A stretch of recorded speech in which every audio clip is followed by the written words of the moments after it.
Welcome to J news. ముందుగా headlines చూద్దాం. ఆంధ్రప్రదేశ్ ముఖ్యమంత్రి వైఎస్ జగన్మోహన్ రెడ్డి మంగళగిరిలో చేనేతలతో సమావేశం. మంగళగిరిలో 54,000 మందికి ఇళ్ల స్థలాలను పంపిణీ చేయగా వాటిని టీడీపీ అధినేత నారా చంద్రబాబు అడ్డుకున్నారని ఆరోపణ.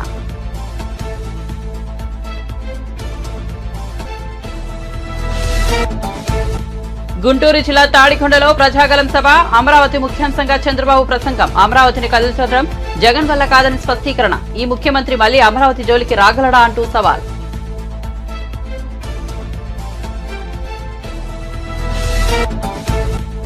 రెండు లక్షల రుణమాఫీ 500 బోనస్ ఏమైంది? రేవంత్ సర్కార్ను ప్రశ్నించిన హరీష్ రావు. ప్రజలను ఆదుకోవడంలో కేంద్ర రాష్ట్ర ప్రభుత్వాలు ఘోరంగా విఫలమయ్యాయని వెల్లడి.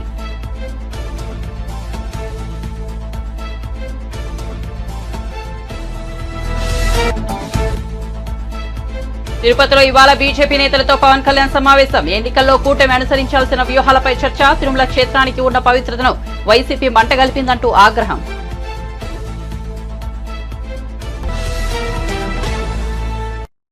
ఇక వార్త వివరాల్లోకి వెళ్తే మేమంతా సిద్ధం బస్సు యాత్ర జైత్రయాత్రలా కొనసాగుతోంది. బస్సు యాత్రలో భాగంగా మంగళవారం చేనేత కార్మికులతో సీఎం జగన్ ముఖాముఖి అయ్యారు. ఈ సందర్భంగా చేనేత కార్మికులు తాము పొందిన లబ్ధిని వివరిస్తూ సీఎంతో తమ సంతోషాన్ని పంచుకున్నారు. ఇళ్ల స్థలాలకు సంబంధించి కోర్టులో కేసులు వేసి మాలాంటి వారికి చంద్రబాబు అన్యాయం చేశారని, జగనన్న మళ్లీ మీరే రావాలి, మాకు స్థలాలు ఇప్పించి ఇల్లు కట్టించి ఇవ్వాలని కోరుకుంటున్నామని, మీరే మా నమ్మకమన్నారు. సీఎం జగన్ స్పందిస్తూ మొత్తం 54,000 మందికి ఇంటి స్థలాలు ఎవరికైతే ఇవ్వడం జరిగిందో, చంద్రబాబు ఏదైతే అడ్డుకోవడం జరిగిందో వాళ్ళందరికీ కూడా చెబుతున్నాను. ఏదైనా గానీ సూర్యోదయాన్ని ఎవరూ ఆపలేరు, పేదల జీవితాలు బాగుపడడం కూడా ఎవరూ ఆపలేరు. మళ్లీ రేపొద్దున మన ప్రభుత్వం వచ్చిన తర్వాత వీరందరికీ కూడా అక్కడే అవే ఇంటి స్థలాలు ఇప్పించే కార్యక్రమం జరుగుతుందని స్పష్టం చేశారు. మీరు బాగుపడాలి అని ఆలోచన చేసిన, చిత్తశుద్ధితో చేసిన ప్రభుత్వం మనది. కాబట్టి రాజకీయంగా కూడా ఇక్కడ చేనేతలు ఎక్కువ ఉంటే మీ బిడ్డ ఏం చేశాడు? ఆర్కేని పిలిచి మాట్లాడి, ఆర్కే ఇది చేనేతలకు ఇవ్వాలి, సహకరించు అని చెప్పి ఆర్కేని పిలిచి మాట్లాడి ఇక్కడ చేనేత నా చెల్లెమ్మని తీసుకొచ్చి సీట్ ఇచ్చా.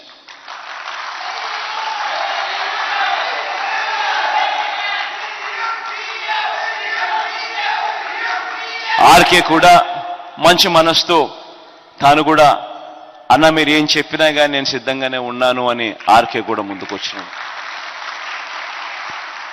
ఒకవైపున మీ బిడ్డ చేనేతలు ఎక్కువ ఉన్న చోట చేనేతలకు ఇవ్వడానికి అడుగులు మీ బిడ్డ వేస్తా ఉంటే, మరోవైపున చంద్రబాబు నాయుడు ఆయన కొడుకు ఏం చేస్తా ఉన్నారు?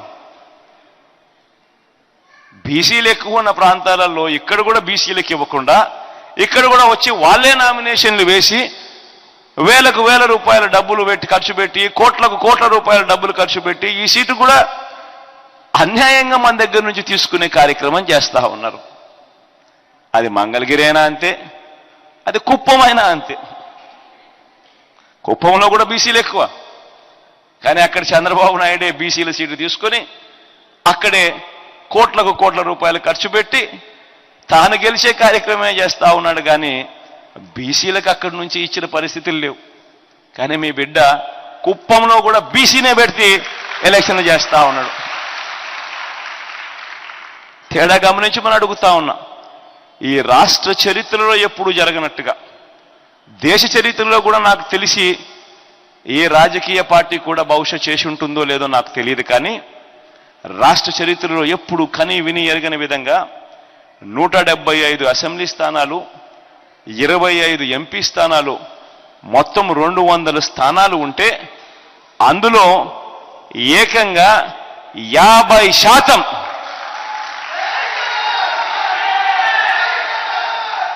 అంటే 100 సీట్లు నా నా నా నా నేను పిలుచుకుంటూ నా ఎస్సీలు, నా ఎస్టీలు, నా బీసీలు, నా మైనారిటీలు అంటూ ఏకంగా వీళ్ళకే ఇచ్చిన చరిత్ర ఈ రాష్ట్ర చరిత్రలోనే లేదు అని కూడా చెప్పడానికి గర్వపడతా ఉన్నా. టీడీపీ అధినేత చంద్రబాబు గుంటూరు జిల్లా తాడికొండలో ప్రజాగళం సభకు హాజరయ్యారు. ఈ సందర్భంగా ఆయన ప్రసంగిస్తూ అమరావతి రాజధాని అంశాన్ని ప్రముఖంగా ప్రస్తావించారు. అమరావతిని ఎవరూ కదల్చలేరని స్పష్టం చేశారు. అమరావతి కోసం 29,000 మంది రైతులు 35,000 భూమిని ఇచ్చారని వెల్లడించారు. అమరావతికి కేంద్రం కూడా సహకరించిందని తెలిపారు. నాడు సైబరాబాద్ నిర్మించి హైదరాబాద్ ను మహానగరంగా మార్చానని, హైదరాబాద్ లో 5,000 ఎకరాలలో అంతర్జాతీయ విమానాశ్రయం నిర్మించామని వివరించారు. ఇవాళ తెలంగాణ రాష్ట్రం తలసరి ఆదాయంలో నెంబర్ 1 గా ఉందంటే ఆనాడు తాము వేసిన పునాదే కారణమని చంద్రబాబు స్పష్టం చేశారు. బీజేపీ నాయకులకు ఈ కార్యక్రమానికి చేసినటువంటి నాకు ప్రాణ సమానమైన తెలుగుదేశం పార్టీ కార్యకర్తలకు, జన సైనికులకు, బీజేపీ కార్యకర్తలకు, నాయకులకు అందరికీ పేరు పేరున మనస్ఫూర్తిగా నమస్కారాలు, అభినందనలు, శుభాభినందనలు. నేను ఈరోజు ప్రజాగళం కింద 32వ సభకు తాడికొండకు వచ్చాను. ఇది తాడికొండ కాదు, ఇది అమరావతి. రాష్ట్ర రాజధాని అమరావతి. నేను ఈరోజు వచ్చింది అమరావతికి వచ్చాను, రాష్ట్ర రాజధానికి వచ్చాను. రాష్ట్రం నడి బొడ్డు నుంచి మాట్లాడుతున్నా, అధికార కేంద్రం నుంచి మాట్లాడుతున్నా, ఎవ్వడు కూడా అమరావతిని ఒక ఇంటికి కూడా చలేయడని చెప్పి తెలియజేస్తున్నా.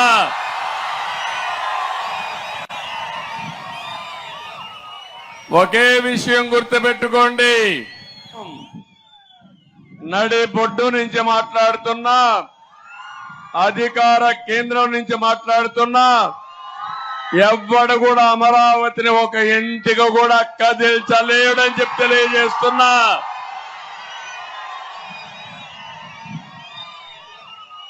ఒకే విషయం గుర్తుపెట్టుకోండి, 30 రోజులు ఇంకా.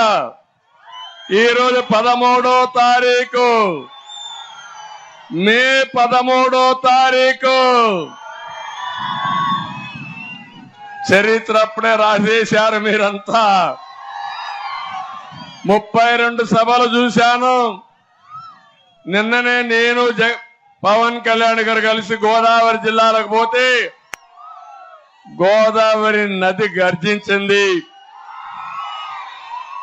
ప్రజల యొక్క అభిమానం చూశాం.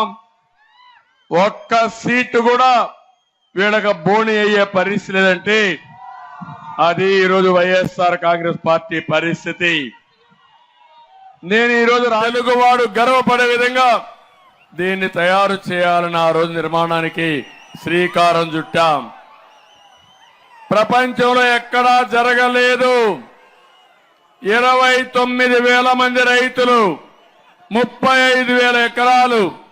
కొత్త కాన్సెప్ట్ ల్యాండ్ పూలింగ్. ఎక్కడా జరిగిన విధంగా రైతాంగం ముందుకు వచ్చారు.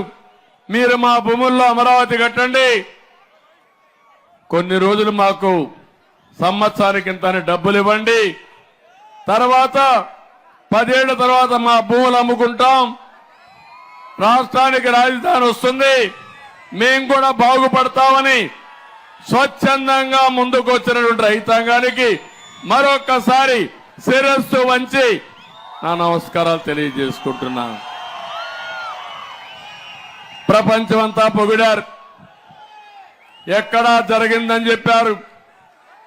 కేంద్రం ముందుకు వచ్చింది, దాని వస్తుంది, మేము కూడా బాగుపడతామని స్వచ్ఛందంగా ముందుకు వచ్చినటువంటి రైతాంగానికి మరొక్కసారి శిరస్సు వంచి నా నమస్కారాలు తెలియజేసుకుంటున్నాను.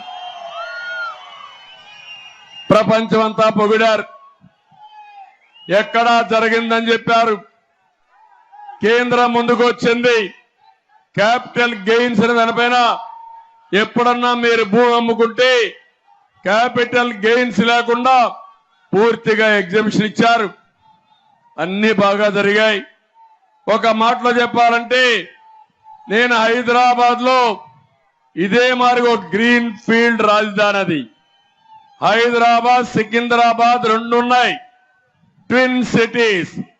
నేను వచ్చిన తర్వాత సైబరాబాద్ నగరాన్ని నిర్మాణం చేసి హైదరాబాద్ ని మొత్తం కలిపి జనసేనాని పవన్ కళ్యాణ్ తిరుపతిలో బీజేపీ నేతలతో సమావేశమయ్యారు. సార్వత్రిక ఎన్నికల్లో కూటమి పార్టీలు అనుసరించాల్సిన వ్యూహాల గురించి చర్చించారు. తిరుపతి అసెంబ్లీ, లోక్సభ నియోజకవర్గాల్లో ఉన్న సమస్యల గురించి చర్చించారు. మూడు పార్టీలు కలిసి ఎన్నికల్లో సమిష్టిగా కృషి చేయాలని పిలుపునిచ్చారు. ఈ సందర్భంగా ఆయన తిరుమల తిరుపతి గురించి మాట్లాడారు.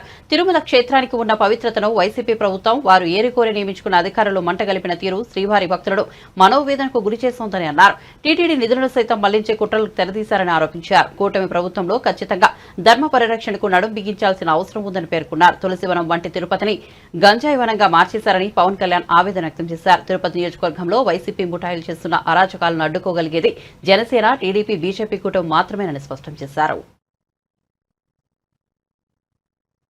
ప్రజలను ఆదుకోవడంలో కేంద్ర రాష్ట్ర ప్రభుత్వాలు ఘోరంగా విఫలమయ్యాయని, లోక్సభ ఎన్నికల్లో చిత్తుగా ఓడించి బుద్ది చెప్పాలని మాజీ మంత్రి ఎమ్మెల్యే తన్నీరు హరీష్ రావు డిమాండ్ చేశారు.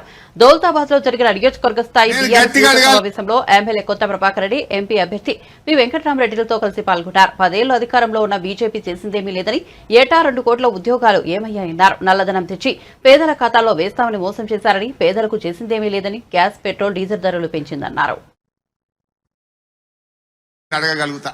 అంతేనే కాదా? లేకపోతే చెప్పింది 20 కోట్లు, ఇచ్చింది 6.5-7 లక్షలు. గెలిచిండో మీ అందరికీ తెలుసు. ఆయన నిజస్వరూపం బయటపడ్డది. 4 ఏళ్ల తర్వాత మళ్ళీ ఎలక్షన్ వచ్చింది. బిడ్డ రఘునందన్ గిన్ని అబద్దాలు ఆడతావా అని చెప్పి దుబ్బాకలో జీన్స్ ప్యాంట్లు, టీ షర్ట్లు వేసుకున్న యువకులంతా ఒక్కటై ఉతుకుతే 54,000 మెజార్టీతో కొత్త ప్రభాకర్ రెడ్డి గెలిచిండు. ఒకసారి చూడండి, ఆయనది ఉందా బాబు? ఖచ్చితంగా ప్రతి రైతు కుటుంబానికి భారతీయ జనతా పార్టీ ప్రతి నిరుద్యోగికి ప్రతి నెల పైసలు మంచి. కానీ ఈయన కథ ఎట్లుందంటే 100 అబద్దాలు ఆడి ఒక ఎలక్షన్ గెలిస్తే చాలు, ఏమన్నా చేయగా. భార్యను భర్తను నమ్మకుండా చేయాలన్నట, భర్తను భార్య నుంచి దూరం చేయాలన్నట, ఏమన్నా చేసి ఓట్లేసుకోవాలనే సూత్రం చెప్పిండు ఆయన. మరి గిసంటే ఆయన మళ్ళా గెలిస్తే ఏమవుతుందో మీకు తెలియదు ఏమి లేదు. అందువల్ల యువకులు, విద్యార్థులు, ముఖ్యంగా దుబ్బాక మా కార్యకర్తలు ఈ ఎన్నికల్లో మనం వెంకటరామరెడ్డి గారిని గెలిపించాలి. మన వెంకటరామరెడ్డి పేర్లనే రాముడు ఉన్నాడు కాదే, ఆయన పేర్లనే రాముడు ఉన్నాడు. రాముడు ఎక్కడో లేడు, వెంకటరామరెడ్డి పేర్లనే ఉన్నాడు. అందువల్ల ఆయనలోనే రాముడిని చూసుకుందాం. ఇవాళ ఎవరమైనా ఎన్నో కార్యక్రమాలు చేసినాం. దేవుడు అందరివాడు, దేవుడికి పార్టీ ఉండదు, అందరివాడు అవుతాడు భగవంతుడు. అయితే ఈ ఎన్నికల్లో మనకు ఎవరు మేలు చేస్తారో మనం ఆలోచన చేయాలి. ఇవాళ బీజేపీ సంగతి మనకు తెలిసింది. కాంగ్రెస్ వాళ్ళ సంగతి అయితే 4 నెలలకే మనసున పట్టింది. పట్టలే 4 నెలలకే. అప్పుడు ఏం చెప్పిండ్రు? గంభీరమైన ఉపన్యాసాలు ఇచ్చిండ్రు. 100 రోజుల్లో 6 గ్యారంటీలు అమలు చేస్తాం, 13 హామీలు అమలు చేస్తామని నోటరీ డాక్యుమెంట్లు వంచిండ్రు, బాండ్ పేపర్లు వంచిండ్రు, మొదటి అసెంబ్లీలో చట్టబద్ధత తెస్తామన్నారు. ఇంకా నమ్మకపోతే లాస్ట్ కు ఇది రాహుల్ గాంధీ మాట నా జిమ్మెదారు అన్నాడు ఆయన వచ్చి. పాపం ఇవాళ ఆయన పరువు తీసిండు రేవంత్ రెడ్డి. ఈయన చెప్పిండు, ఆయన వలికిండు. ఇవాళ ఏమైందని నేను అడుగుతా ఉన్నా. ఏమైనాయి 6 గ్యారంటీలు?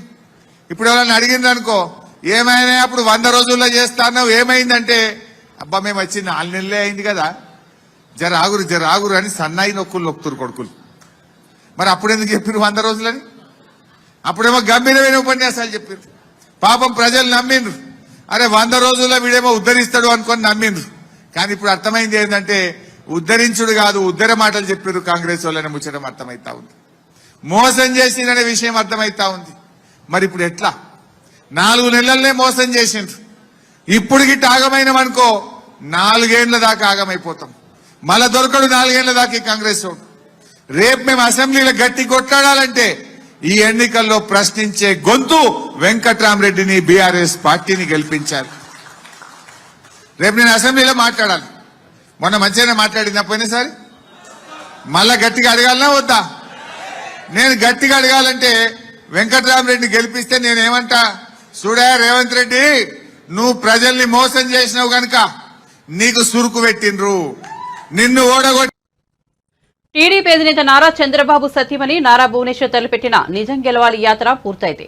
శనివారం తిరువూరు నియోజకవర్గంలో భువనేశ్వర్ పర్యటించారు. ఈ సందర్భంగా అధినేత చంద్రబాబు అరెస్టుతో చనిపోయిన కుంచెం సుబ్బారావు, కాకర్ల విశ్వనాథం కుటుంబాలను భువనేశ్వర్ పరామర్శించారు. పార్టీకి అండగా ఉంటుందని ఆయా కుటుంబాలకు భరోసా ఇచ్చారు. తిరువూరులో పర్యటనలో భువనేశ్వర్ నిజం గెలవాలి యాత్ర ముగిసింది.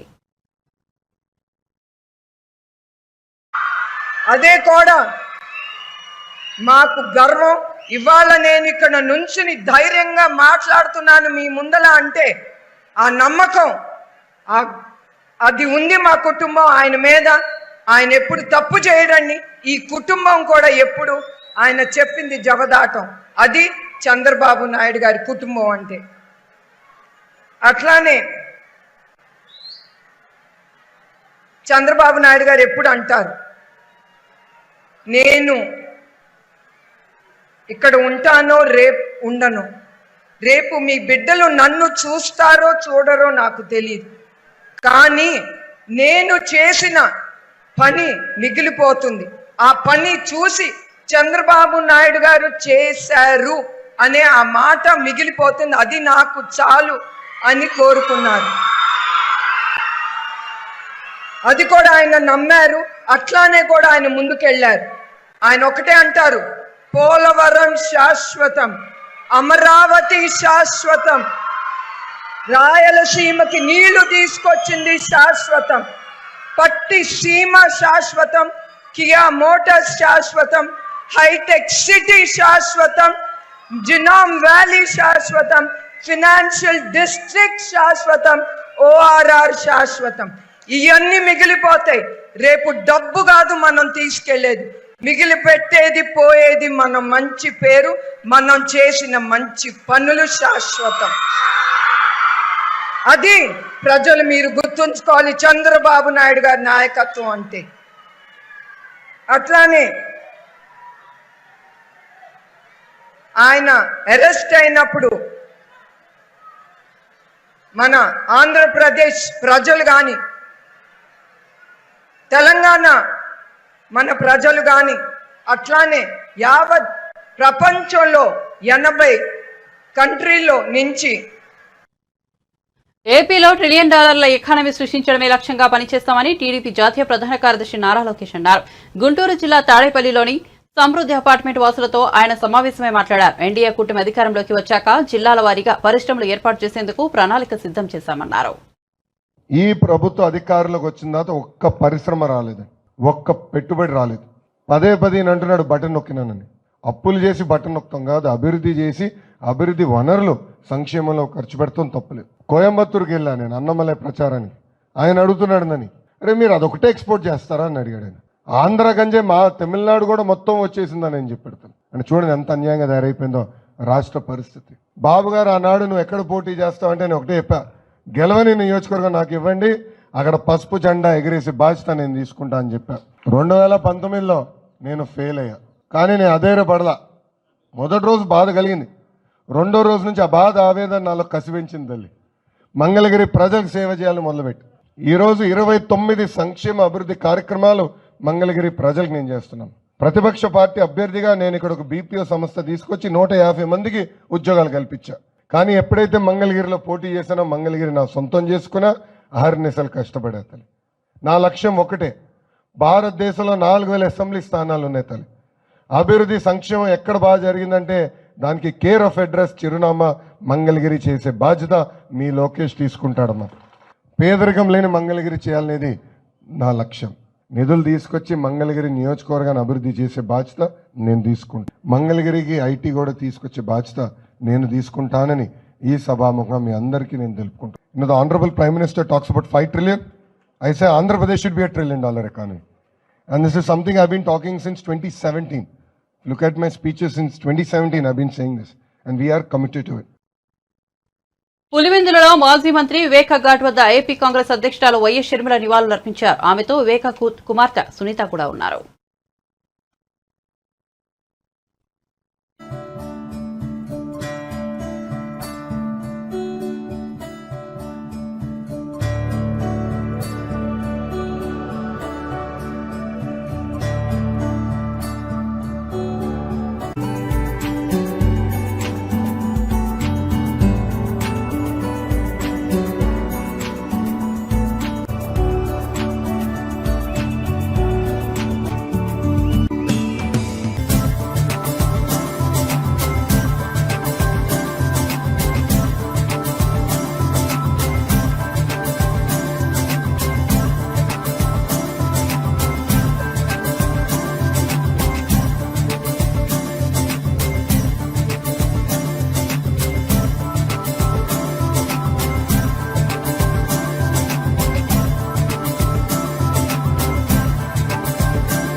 కదిరి లక్ష్మీ నరసింహస్వామిని హిందూపురం ఎమ్మెల్యే నందమూరి బాలకృష్ణ దర్శించుకున్నారు. అర్చకులు ఆయనకు ఆలయ మర్యాదలతో స్వాగతం పలికారు. స్వామివారితో పాటు అమృతవల్లి అమ్మవారిని దర్శించుకున్న బాలయ్య ప్రత్యేక పూజలు చేశారు. అనంతరం ఆయన బహిరంగ సభలో మాట్లాడారు. ఇస్తామని చెప్పడం జరిగింది.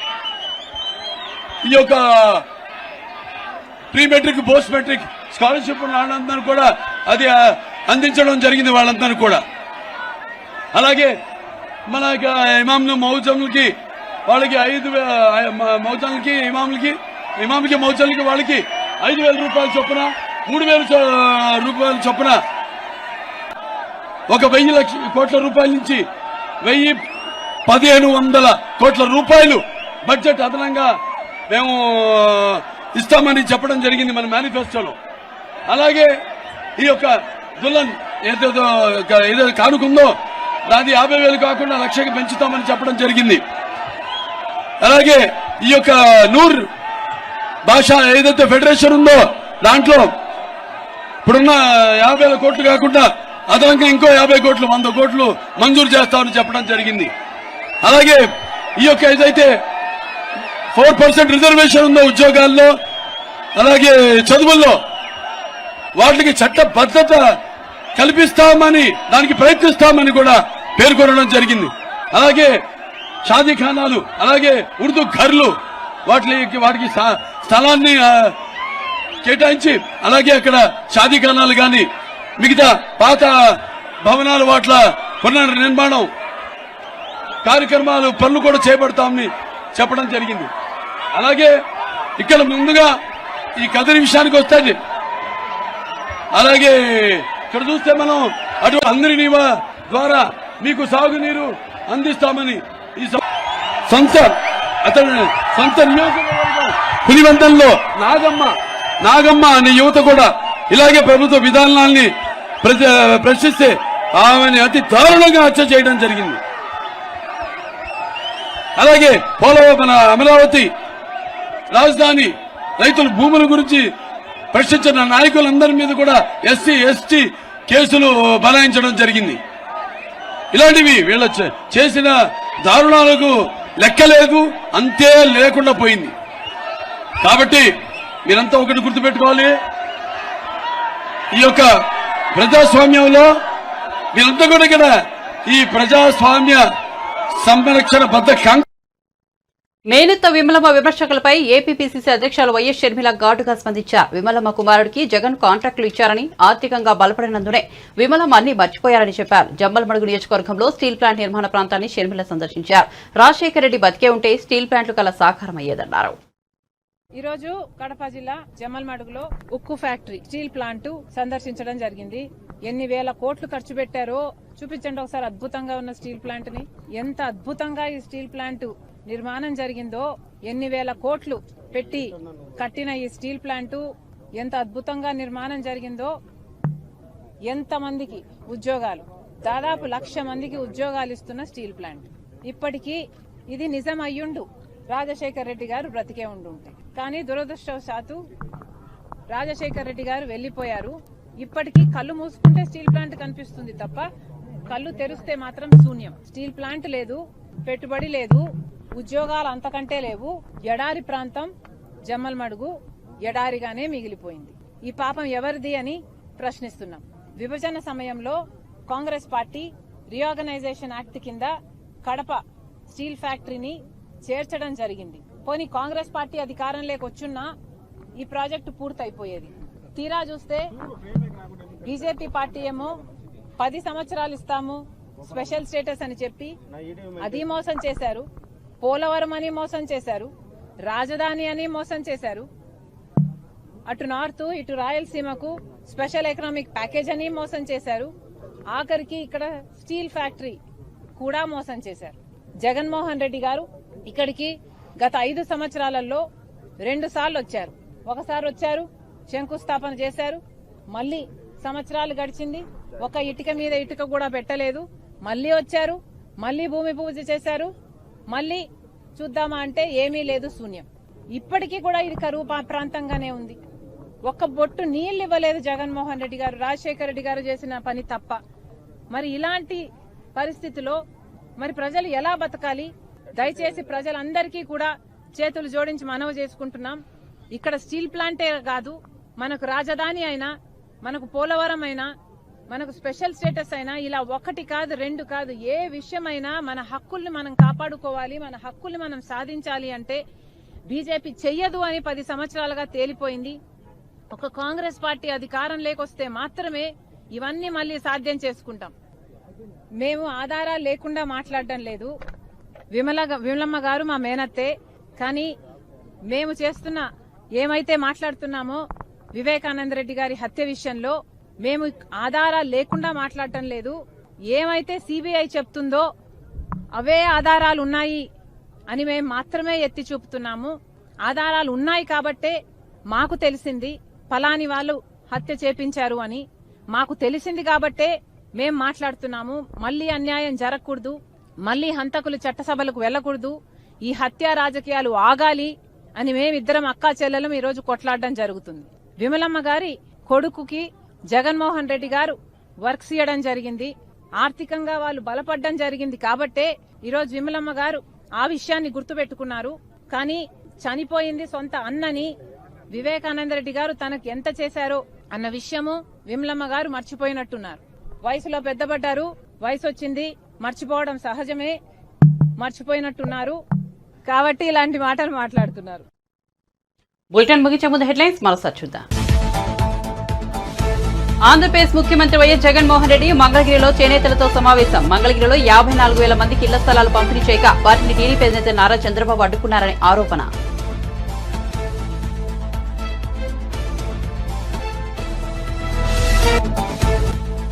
గుంటూరు జిల్లా తాడికొండలో ప్రజాగలం సభ. అమరావతి ముఖ్యాంశంగా చంద్రబాబు ప్రసంగం. అమరావతిని కదల్చడం జగన్ వల్ల కాదని స్పష్టీకరణ.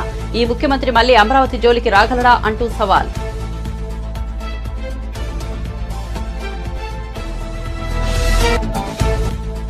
రెండు లక్షల రుణమాఫీ, 500 బోనస్ ఏమైంది? రేవంత్ సర్కార్ను ప్రశ్నించిన హరీష్ రావు. ప్రజలను ఆదుకోవడంలో కేంద్ర రాష్ట్ర ప్రభుత్వాలు ఘోరంగా విఫలమయ్యాయని వెల్లడి.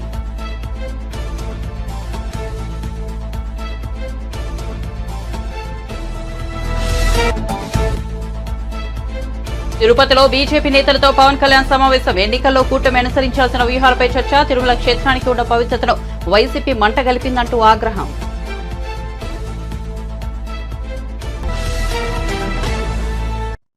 మరిన్ని అప్డేట్స్ కోసం చూస్తూనే ఉండండి జే న్యూస్.